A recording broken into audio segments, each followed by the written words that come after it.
Mbreti në hall. Një nga mbretërit e lashtë ishte shumë i shëndosh.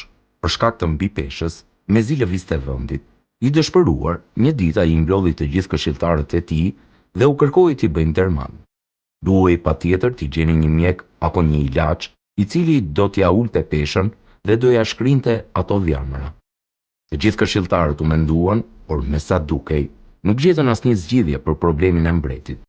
Njëri prej tyre ja qau hallin një miku të tij, i cili shquhej për mençuri dhe urtësi. Ai i tha: "Ja zgjidhun hallin mbretit, vetëm më çot tek ai."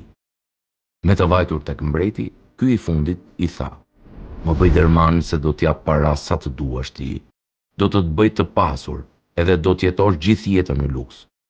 Njeriu i mençur uli syt edhe pasi u mendua pak, i tha: "Lart madhëria juaj, në fakt unë nuk jam mjek, por astrolog, parashikoj të ardhmen. Më jep kohë që sonte të shoh se ç'të rezervon e ardhmja." Mbreti pranoi.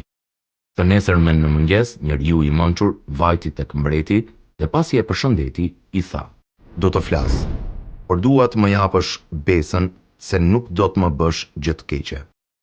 Mbreti u ndjej kërcënuar, megjithatë i tha: "Fol se je në besën time." I mençuri i tha: "Studiova lëvizjen e yjeve, edhe pash se sipas yllit tënd, nuk të ka mbetur shumë kohë për t'jetuar. Të them të drejtën, vetëm një muaj jetë kemi.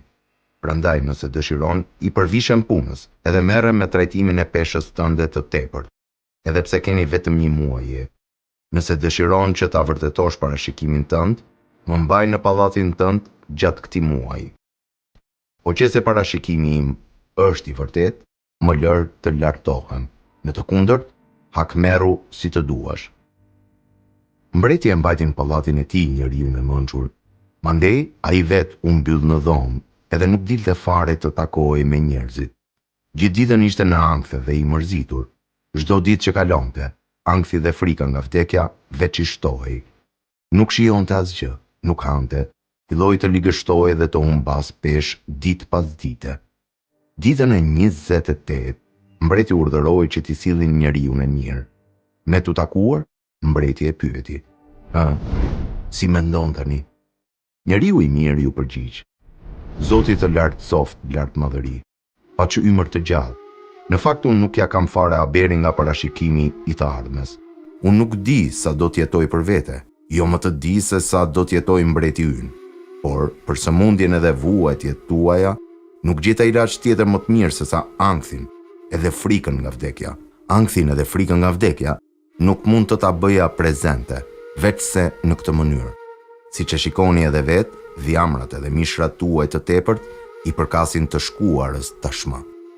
Sigurisht, mbreti u tregua zemërgjër dhe e shpërbleu njeriun e mirë me gjithë të mirat, siç i pati premtuar.